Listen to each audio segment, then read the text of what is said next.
चाहते हैं कि ये वीडियोस जो है डेली आप लोग तक पहुँचे, तो आप इस चैनल को सब्सक्राइब कर सकते हैं। और इसे सब्सक्राइब करने के लिए आप YouTube ओपन कीजिए, और YouTube ओपन करने के बाद यहाँ पे सर्च पे क्लिक कीजिए। सर्च पे क्लिक करने के बाद यहाँ पे आप infinity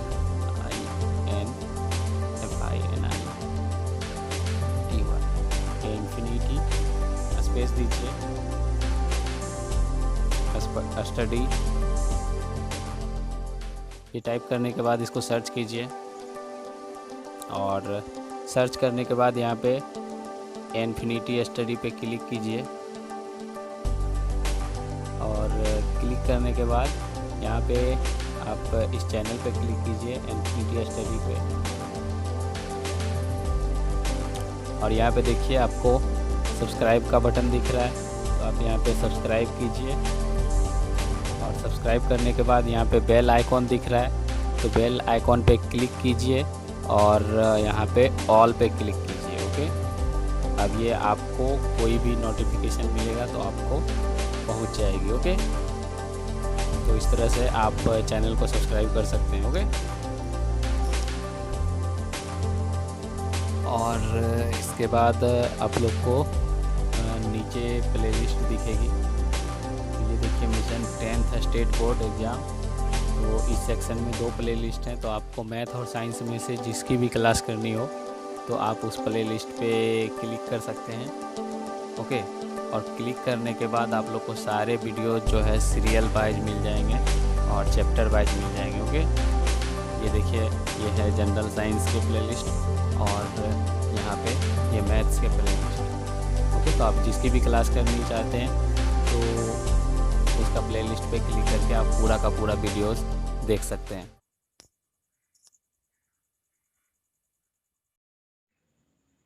Hello friends, good morning everyone. Welcome in our channel A Infinity Study, the first step of success, India's online study channel. It is part of Aditya infinity group. तो हम लोग पिछले क्लास में द्विघात समीकरण पर ऐसे कुछ क्वेश्चन बनाए थे, सॉल्व किए थे, और उसी समय आज है सो हम लोग कुछ और नया क्वेश्चन है सो सॉल्व करेंगे द्विघात समीकरण का। तो द्विघात क्वेश्चन सॉल्व करने से पहले आप लोग है सो हमारे यही क्लास के नीचे है सो हमारा व्हाट्सएप ग्रुप लिंक है, उस लिंक पर जाकर आप लोग है सो हमारे व्हाट्सएप ग्रुप में भी जुड़ सकते हैं। उसमें आपको चैप्टर से संबंधित सभी PDF और ज़रूरी जानकारी है सो मैसेज किया जाएगा। तो आप लोग है सो चाहे तो हमारे व्हाट्सएप ग्रुप में भी जुड़ सकते हैं, और आप लोग है सो हमारे इस क्लास को अधिक से अधिक शेयर कीजिए। चलिए अब हम लोग अपना क्वेश्चन पर आते हैं। तो क्वेश्चन हमारे पास है कि पिता और पुत्र की उम्रों का योग 35 वर्ष है और गुणनफल 150 है। ठीक, 35 वर्ष योग है और गुणनफल 150 है, तो उन दोनों का सो उम्र हमको निकालना है। तो इस तरह के क्वेश्चन में हम लोग सबसे पहले ऐसे मान लेते हैं, क्या मानेंगे, पिता की उम्र मान लेते हैं।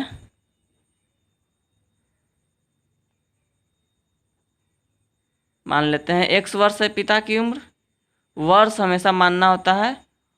और पुत्र की उम्र कितना हो जाएगा,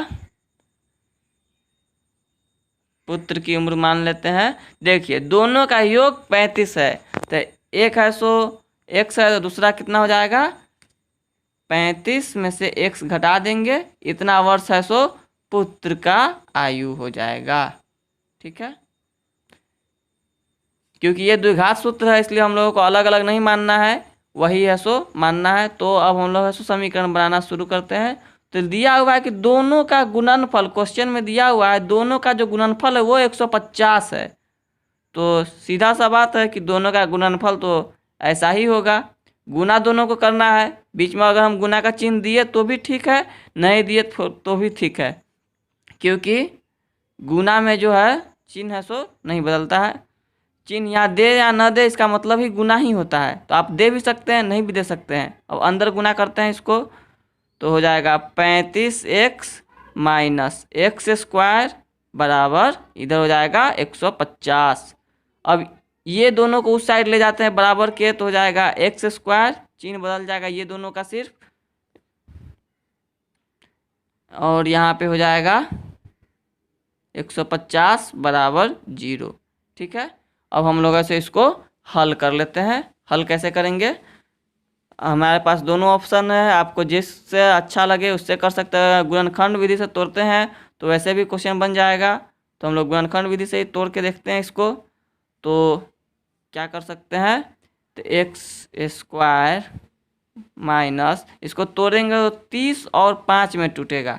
अगर आपको गुणनखंड विधि में समस्या है तो आप द्विघात सूत्र से भी हल कर सकते हैं। द्विघात सूत्र है सो हम लोग डिस्कस किए थे 2-3 दिन पहले वाला क्लास में, तो आप लोग हमारे अगर वो क्लास नहीं देखे हैं तो आप वो क्लास भी ज़रूर देखिए, आपको द्विघात सूत्र है सो हल करना आ जाएगा।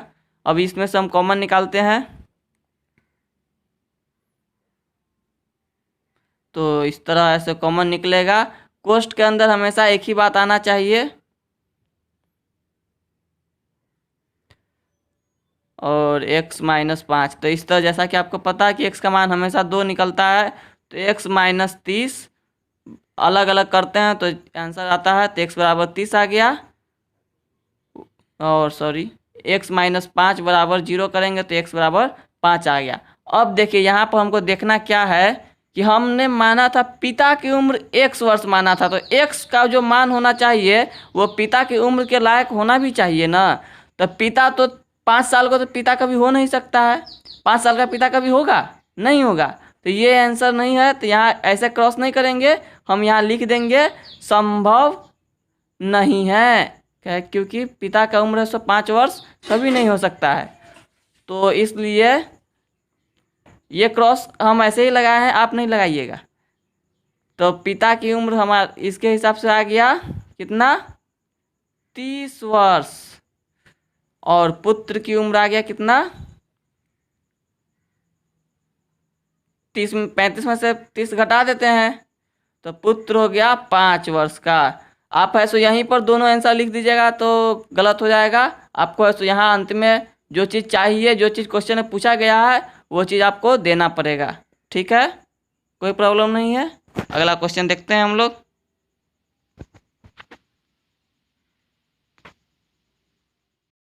हमारे पास अगला क्वेश्चन क्षेत्रमिति से है कि एक समकोण त्रिभुज, आप लोगों को पता है समकोण त्रिभुज कैसा होता है, समकोण त्रिभुज होता है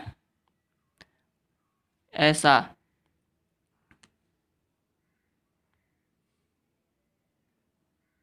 ये होता है 90 डिग्री का। ठीक, तो इसमें इसको हम लोग, इसमें जैसा कि कहा गया है कि लघुत्तम भुजा जो है उसके दुगने से 6 अधिक है कर्ण। कर्ण जो है सबसे छोटा वाला भुजा के दुगना से कर्ण है। तो हम लोग यहाँ मान लेते हैं, माना कि छोटी भुजा x मान लेते हैं। देखिए x क्या चीज़ होगा, तो भुजा का लंबाई हमेशा इसमें क्वेश्चन में दिया हुआ है सेंटीमीटर में, तो सेंटीमीटर ही होगा।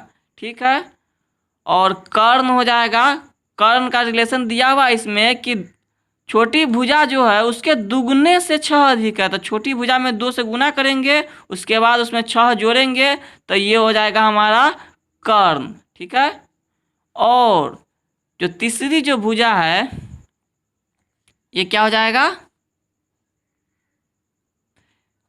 कर्ण से 2 कम है, तो कर्ण में से हम 2 कम कर देते हैं, 6 है तो ये 4 हो जाएगा, तो ये तीसरा भुजा हो गया। ठीक है, अब है सो नाम रख देते हैं। अब हम लोग जानते हैं जैसा कि समकोण त्रिभुज में क्या होता है कि छोटी जो दोनों भुजा होता है इसके वर्गों का योग जो होता है ना, वर्ग का जोड़, वो कर्ण के बराबर होता है। तो हम लोग जानते हैं, लिखेंगे यहाँ वी नो, हम लोग जानते हैं क्या कि A B square plus B C square बराबर ए सी स्क्वायर होता है समकोण त्रिभुज में। तो ए बी के जगह पर हम देखिए ये माने थे हम एक्स, तो एक है एक्स स्क्वायर, एक है 2x प्लस 4 का स्क्वायर और एक है 2x प्लस 6 का स्क्वायर। ठीक है, इस तरह सो समकोण त्रिभुज का सो होता है। अब हम लोग ऐसो हल करने का कोशिश करते हैं। इसमें तो कुछ करना नहीं, ये तो ऐसे ही रह जाएगा। इसको हम लोगों को a प्लस बी के होल स्क्वायर का फॉर्मूला पर तोड़ेंगे तो ये हो जाएगा 4x स्क्वायर प्लस 4 दूना 8 दूना 16x प्लस 4 चौका 16। ठीक है, और यहाँ पर करेंगे तो हो जाएगा 4x स्क्वायर और 6 दूना 12 दूना 24x और 36। ठीक है, इस तरह से हो ये बनेगा। अब हम लोग इसको हल करने का कोशिश करते हैं, एक साइड लाने का कोशिश करते हैं। वैसे दोनों साइड मिलता है तो ये तो कट ही जाएगा, इसको हम लोग ऐसो काट देते हैं क्योंकि दोनों साइड है। अब हम लोग ऐसो एक साइड लाने का कोशिश करते हैं। एक्स स्क्वायर, ये 16 इधर है, उधर से 24 आ जाएगा तो घट जाएगा। तो हम चाहे तो घटा के सीधा लिख भी सकते हैं, आप घटाने का कोशिश कीजिए, हम लोग सीधा लिख रहे हैं क्योंकि 16 इधर जोड़ में उधर से 24 घटाव में आएगा तो इसलिए घटाव का चिन्ह हो जाएगा। ये 16 इधर जोड़ में उधर से 36 इधर आएगा तो घट जाएगा ये, तो ये भी 20 है सो घटाव में हो जाएगा। ठीक है, अब इसको हम लोग गुणनखंड कर लेते हैं। कैसे करेंगे, तो हमको यहाँ देखिए चिन्ह घटाव का है तो घटा के हमको 8 लाना है, गुना करके 20 लाना है। तो 10 और 2 में तोड़ेंगे,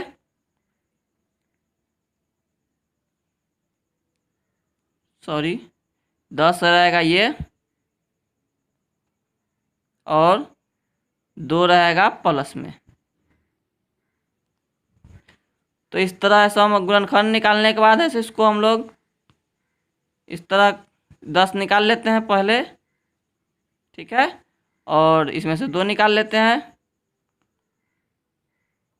तो ये हो जाएगा x माइनस 10 x प्लस 2।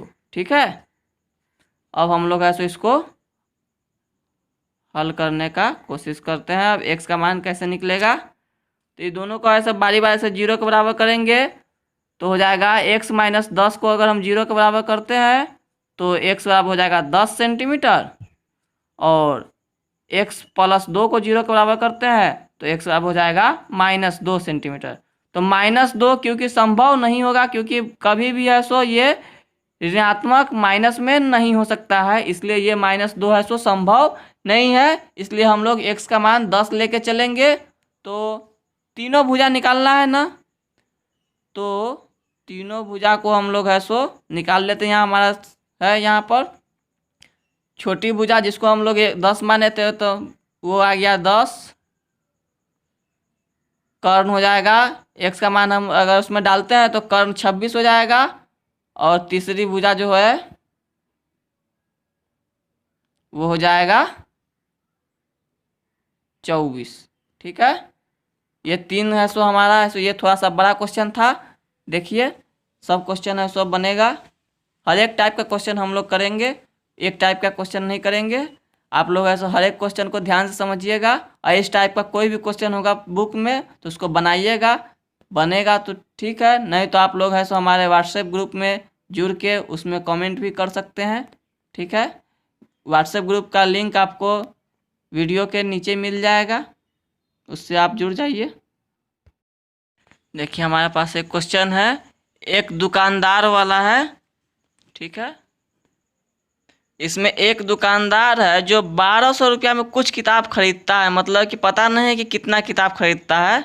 यदि एक किताब का दाम अगर 20 रुपया कम होता तो वह 10 किताब अधिक खरीदता, तो किताब क्या है सो संख्या बताना है। तो मान लेते हैं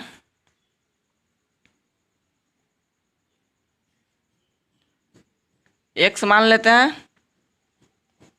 ठीक, तो एक किताब का मूल्य कितना हो जाएगा,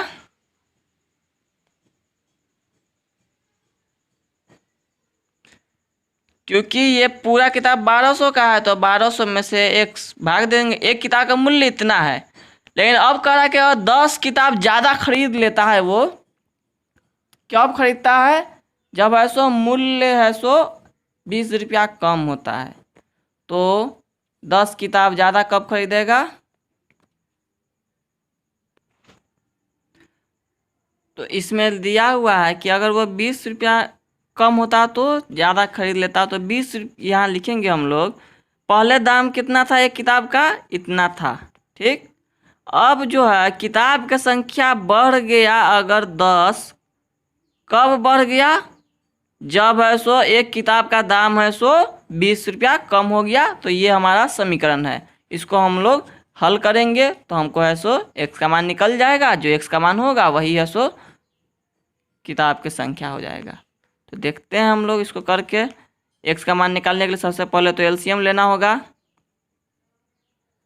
ये हो जाएगा 1200x प्लस 12,000 प्लस माइनस हो जाएगा। ये से ये कट गया तो ऊपर हो गया 12,000 एक्स स्क्वायर प्लस 10x बराबर 20। तो अब हम लोग क्या करेंगे? सीधा कर देते हैं इसको। तो जाएगा भाग दे देते हैं 12,000 में 20 से। ये से ये कट गया, ये से ये 600 बार में हो गया, ठीक है। अब हम लोग ऐसे इसको हल करने का कोशिश करते हैं। ये 600 जो है सो हम लोगों को बराबर की साइड ला देंगे। तो हो जाएगा हमारा समीकरण बन जाएगा x square plus 10x minus 600 बराबर 0। तो ये अब 600 जो है इसको हम लोग क्या कर सकते हैं? कितना में तोड़ेंगे कि घटाने पर 10 आना चाहिए। तो हम लोग इसको 30 और 20 में तोड़ते हैं तो है सो ये आ जाता है। अगर आप लोग चाहे तो इसको द्विघात सूत्र से भी बना सकते हैं। आंसर है सो आएगा दोनों से, आंसर एक ही आएगा। आंसर में कोई डिफरेंस नहीं रहेगा। एक से हम लोग कॉमन ले लेते हैं, ठीक है। इसमें से 20 कॉमन ले लेते हैं, ठीक है। बराबर 0 कर देते हैं। जगह थोड़ा सा कम है इसलिए ऐसो एडजस्ट कर रहे हैं। आप लोग ऐसो एडजस्ट करने की कोशिश नहीं कीजिएगा। x माइनस 20 और x प्लस 30 हो गया इसका गुणनखंड। बारी बारी से अगर हम 0 के बराबर करेंगे तो x का मान 2 आएगा, एक 20 आएगा और एक माइनस 30 आएगा। तो माइनस 30 संभव नहीं है, पॉसिबल है सो ये नहीं है। इसलिए कि पुस्तक की संख्या कितना हो जाएगा? पुस्तक किताब हो जाएगा 20, ठीक है। 20 पुस्तक ऐसे वो खरीद सकता है, खरीदा था। तो इस तरह का क्वेश्चन है सो। अगर आप लोग चाहे तो इसको द्विघात सूत्र से अगर आप बनाना चाहते हैं तो यहाँ पर देखिए a का मान हो जाएगा 1, b का मान हो जाएगा 30 और c का मान हो जाए a का मान 1 हो जाएगा, b का 10 हो जाएगा और c का 600 हो जाएगा। तो आपको गुना भाग करना आसान लगता है तो उस विधि से बनाइए, या तो आप चाहे तो इसको पूर्ण वर्ग विधि से भी बना सकते हैं। पूर्ण वर्ग विधि का कैसे बनता है वो हमने पिछले क्लास में सो डिस्कस किया थे। पिछले क्लास अगर आपने नहीं देखा है तो उसको जाके देखिए और कुछ नया बात आपको सीखने को मिलेगा। वो विधि है सो आपको नया है, आप सीख जाते हैं तो अच्छा है जानकारी के लिए। अब हम लोग अगला क्वेश्चन देखते हैं अपना। हमने पिछले क्लास में एक धारा और नाव से संबंधित क्वेश्चन किए थे कवर, और इस क्लास में एक और नाव और धारा से संबंधित क्वेश्चन हम लोग ऐसो दूसरे टाइप का करते हैं। और देखिए ये भी वही सेम क्वेश्चन है लेकिन थोड़ा सा अंतर है इसमें। इसमें दिया हुआ क्या है कि मोटर बोट जो है, मोटर बोट नाव ही हुआ, वो मोटर से चलता है उसको कहते हैं। वो स्थिर जल में है ना 18 किलोमीटर की चाल है उसका, मतलब मोटर का अपना स्पीड है 18 किलोमीटर का। और वो क्या होता है 24 किलोमीटर धारा के दिशा में एक बार जाता है और एक बार उसका उल्टा दिशा में जाता है। तो दोनों में है ना उसको 1 घंटा का अंतर हो जाता है। मतलब कि धारा के प्रतिकूल जब जाता है उल्टा दिशा में तो उसको 1 घंटा अधिक लगता है। क्वेश्चन को पहले आप ध्यान से समझिए उसके बाद बनाना है। तो 1 घंटा का अंतर है तो हम लोग ऐसे इसमें मान लेते हैं क्या कि नदी का चाल मतलब कि नदी या धारा एक ही बात है। तो माना कि धारा की चाल x किलोमीटर प्रति घंटा। धारा की चाल कितना मान लिए, x किलोमीटर प्रति घंटा। अब है सो हम लोग आगे है सो जैसा कि दिया हुआ है, तो धारा के दिशा में चाल, क्या धारा की दिशा में कितना चाल होगा मोटर का, तो मोटर का चाल प्लस होता है धारा की दिशा में, तो 18 + x हो जाएगा धारा की दिशा में, और विपरीत दिशा में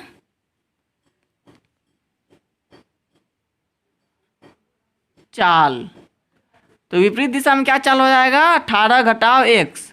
ये चाल विपरीत, यहाँ किलोमीटर प्रति घंटा लिखना होगा, किलोमीटर प्रति घंटा, क्योंकि चाल हमेशा किलोमीटर प्रति घंटा में होता है, ये यूनिट आपको हमेशा लिखना है। तो यहाँ पर देखिए धारा के चाल हो गया, और अब हम लोग ऐसो क्वेश्चन बनाने का कोशिश करते हैं। क्वेश्चन दिया हुआ है कि 24 किलोमीटर जाना है नाव को, 24 किलोमीटर, इसमें जब ये धारा की दिशा में चलेगा तो क्या होगा, विपरीत दिशा में ज़्यादा समय लगेगा, इसलिए विपरीत दिशा को पहले लिखते हैं। विपरीत दिशा में इतना चलेगा और धारा के दिशा में है सो इतना चलेगा। ये दोनों का जो अंतर दिया हुआ है 1 घंटा, तो ये हमारा है सो प्रश्न के हिसाब से हमारा है सो समीकरण है सो बन गया। ये प्रश्न में ऐसा लिखा हुआ था इसलिए हम लोग ऐसा किए। अब इसको हल करने का कोशिश करते हैं। सबसे पहले हमको एलसीएम लेना होगा, तो एलसीएम दोनों अलग अलग है तो दोनों को गुना ही करना होता है। अगर एक ही रहेगा तभी तो हम लोग कुछ कर सकते हैं, तो अलग अलग रहेगा तो गुना करना है। जब ये गुना करते तो तिरछा गुना होता है, तो 24 को हमको 18 से गुना करना पड़ेगा। गुना करने की कोशिश करते हैं, तो 18 को 4 से गुना करेंगे तो 18 × 72 होता है। फिर 18 को 2 से गुना करेंगे तो 36 में 7 हमको जोड़ना है, 36 में जब 7 जोड़ेंगे तो 43 हो जाएगा। तो गुना 432 होगा प्लस 24x, यहाँ पर वही बात है सो गुना करना है, तो यहाँ गुना करेंगे तो ये 432 हो जाएगा घटाव में, और 24x हो जाएगा जोड़ में। सॉरी 420 है ये सो ये कट, ये भी वही 432 ही होगा, 420 नहीं होगा। ये से ये कट गया और इधर ऊपर कर लेते हैं, 24 24 48x हो गया, नीचे हो गया 18 के गुना करेंगे तो 324 माइनस x² बराबर 1। सीधा कर लेते हैं इसको।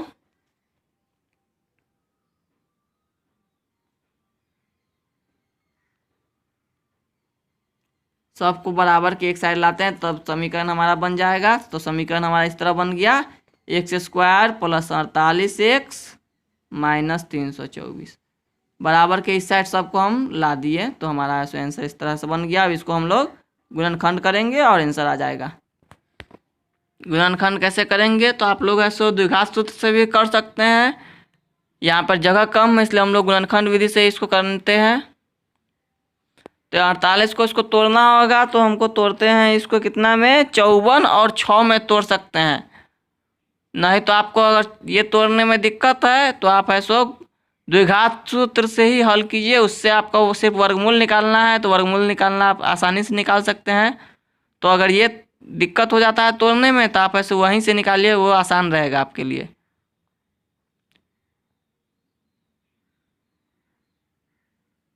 आपको अगर यही क्वेश्चन को अगर द्विघात सूत्र से अगर हल करना सीखना है तो आप हमें कमेंट कीजिए, हम है सो इसको ऐसो अगला क्लास में ज़रूर द्विघात सूत्र से हल करके आपको दिखाएंगे कि कैसे ऐसो हल आता है। तो यहाँ पर ऐसो x माइनस 6 एक गुणनखंड हो गया, एक हो गया x प्लस 54।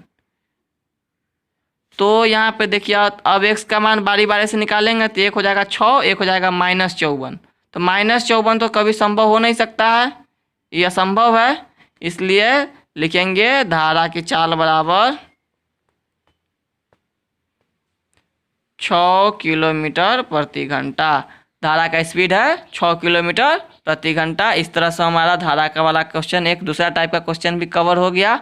अब हम लोग ऐसे एक उम्र पर आधारित क्वेश्चन करते हैं, एक और क्वेश्चन उम्र पर दूसरा टाइप का। इससे पहले अभी थोड़ा देर पहले हम लोग पिता और पुत्र की उम्र का निकाले थे, एक और क्वेश्चन करते हैं उम्र वाला, उसके बाद है सो हम लोग देखते हैं आगे।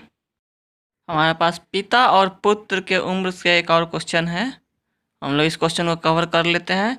उसके बाद हम लोग का है सो द्विघात सूत्र का आपका ऐसे क्लास ख़त्म हो जाएगा। द्विघात सूत्र में आप है सो हर एक टाइप का क्वेश्चन हम लोग ऐसे क्लियर कर चुके हैं। ये है सो उम्र पर है सो एक अंतिम क्वेश्चन है सो हम लोग क्लियर कर रहे हैं। इसके बाद अगर आपको फिर भी अगर डाउट हो तो आप लोग है सो हमारे व्हाट्सएप ग्रुप लिंक में भी जुड़ सकते हैं। उस लिंक में अगर आप पूछिएगा तो आपको है सो सवाल का जवाब आपको मिल जाएगा। और नहीं तो हम लोग है सो फिर हर एक संडे को है सो एक स्पेशल क्लास रखेंगे, जिसमें है सो आप लोगों का डाउट क्लियरिंग क्लास रहेगा। तो हम लोग संडे को है सो स्पेशल क्लास रख सकते हैं। तो उसके लिए आपको है सो पहले आप इस वीडियो को अधिक से अधिक शेयर कीजिए ताकि सभी बच्चे जुड़ सके। उसके बाद हम लोग है सो वो डाउट क्लियरिंग क्लास भी है सो लाने का कोशिश करेंगे। अभी हम लोग है सो इस क्वेश्चन को कर लेते हैं। तो एक लड़का है और उसके पिता का उम्र दोनों का जोड़ दिया हुआ है 24 वर्ष, ठीक है। दोनों का जोड़ है तो हम लोग मान लेते हैं लड़का की उम्र या उसके पिता की उम्र दोनों तो निकालना ही है। तो कोई हम मान लेते हैं कि लड़का की उम्र ही मान लेते हैं। माना कि लड़के की उम्र x मान लेते हैं। तो x वर्ष, उम्र हमेशा वर्ष में होता है, ये बात याद रखिएगा और ये बात लिखना भी है। पिता की उम्र क्या हो जाएगा, दोनों का है सो 24 जोड़ है तो इसका है सो 24 में से x घटा देंगे तो ये हो जाएगा उसके पिता की उम्र, ठीक है। अब है सो हम लोग जो कंडीशन दिया हुआ है वो कंडीशन है सो हम लोग अब देखते हैं। दिया हुआ है दोनों का जो गुणनफल है, मतलब लड़का और उसके पिता के उम्र का जो हम लोग गुना करते हैं तो क्या होता है। तो सबसे पहले ये दोनों को हम लोग गुना कर लेते हैं। तो दिया हुआ था इसको हम लोग गुना कर लिए कंडीशन के हिसाब से। उसके बाद क्या बोला गया है कि इन दोनों का गुना का 1/4, तो 1/4 मतलब कि इसका 1/4 4 से भाग दे दिए। ये क्या हो गया, बराबर में लिखा हुआ है लड़के की उम्र से, मतलब लड़का की उम्र तो x माने है, इससे 9 वर्ष अधिक है, मतलब कि 9 वर्ष जोड़ दिए। ये देखिए हम लोग है सो समीकरण बनाना है, सो आप ध्यान से देखिए। समीकरण है सो बनाना बहुत आसान है, आपको समझना है सिर्फ। अब हम लोग इसको ये 4 जो है इसको तिरछा गुना करना पड़ेगा तभी है सो क्वेश्चन बनेगा। तो हम लोग इसको उस साइड गुना कर देते हैं, उसके बाद इसको अंदर गुना कर देंगे तो आंसर है हमारा गुणनखंड निकल जाएगा। तो इसको अंदर सबसे पहले गुना करते हैं तो होगा क्या, 24x माइनस एक्स स्क्वायर, और यहाँ इस 4 से इधर गुना करेंगे तो हो जाएगा 4x प्लस 36, ठीक है। सबको एक साइड ले जाना पड़ता है हमको। तो x को हमको प्लस में रखना है इसलिए इसको उधर ले जाते हैं तो एक्स स्क्वायर प्लस में हो जाएगा, ये 24 माइनस में हो जाएगा, उधर पहले से ही 4 है और 36 है, ठीक है। तो एक्स स्क्वायर माइनस 20x हो गया और प्लस 36 बराबर 0, ठीक है। तो हमें ऐसे यहाँ से इसको सॉल्व करेंगे तो निकल जाएगा। तो इसको तोड़ना है तो 18 और 2 में हम तोड़ सकते हैं इसको। तो 18x और प्लस 2 सॉरी माइनस ही रहेगा तो हो जाएगा x कॉमन लेते हैं तो x माइनस 18 और इसमें से 2 कॉमन लेते हैं तो x माइनस 18 बराबर 0। तो x माइनस 18 और x माइनस 2 बराबर 0। इसको हम लोग बारी बारी से हल करेंगे। तो x माइनस 2 को पहले लिखते हैं तो x बराबर 2 और दूसरा आंसर आ गया x माइनस 18 बराबर 0, तो x बराबर 18। तो दोनों आंसर है सो समीकरण के हिसाब से तो हमारा दोनों आंसर हो सकता है, लेकिन प्रश्न के हिसाब से दोनों आंसर नहीं है, एक आंसर गलत हो जाएगा। कैसे, क्योंकि यहाँ देखिए इसमें दिया हुआ था कि जो x तो हम लोग लड़का की उम्र माने थे, ठीक है। तो x का मान 2 आ गया और 18 आ गया। तो एक बात यहाँ ध्यान देने वाला है कि दोनों के उम्र, जो लड़का और लड़का का पिता का उम्र, दोनों का योग मतलब दोनों को जोड़ने के बाद मात्र 24 होता है। ठीक, आप अगर लड़का को ही 18 साल मान लीजिएगा तो लड़का का पिता की उम्र कितना हो जाएगा? 6 साल। तो 6 साल तो नहीं हो सकता है कभी भी, इसलिए ये जो है आंसर ये है सो संभव नहीं है। तो ये आंसर को आप लिख दीजिएगा यहाँ, संभव नहीं है। और लड़के की उम्र कितना हो जाएगा आपका? 2 वर्ष। और पिता की उम्र हो जाएगा, घटा देते हैं 24 में से 2, तो 22 वर्ष का पिता हो जाएगा और लड़का हो जाएगा 2 वर्ष का। अगर आप 18 लेते तो लड़का के पिता का उम्र 6 साल का हो जाता, जो संभव नहीं है। लड़का 18 साल का, पिता 6 साल का कैसे हो सकता है? इसलिए सो ये आपको एक बार चेक भी करना होगा कि आप जो बना रहे हैं वो कैसा है। ठीक है, अगर यह वीडियो आपको पसंद आया है तो इसे लाइक कीजिए, शेयर कीजिए, कमेंट कीजिए। और अगर आप नए स्टूडेंट हैं और हमारे चैनल पर पहली बार आए हैं तो आप इस चैनल को सब्सक्राइब कर लीजिए और इसे अधिक से अधिक बच्चों तक पहुंचाइए ताकि सभी बच्चे अपने प्रिपरेशन अच्छे से कर सके। और तब तक के लिए स्वस्थ रहिए, व्यस्त रहिए, मस्त रहिए। जय हिंद।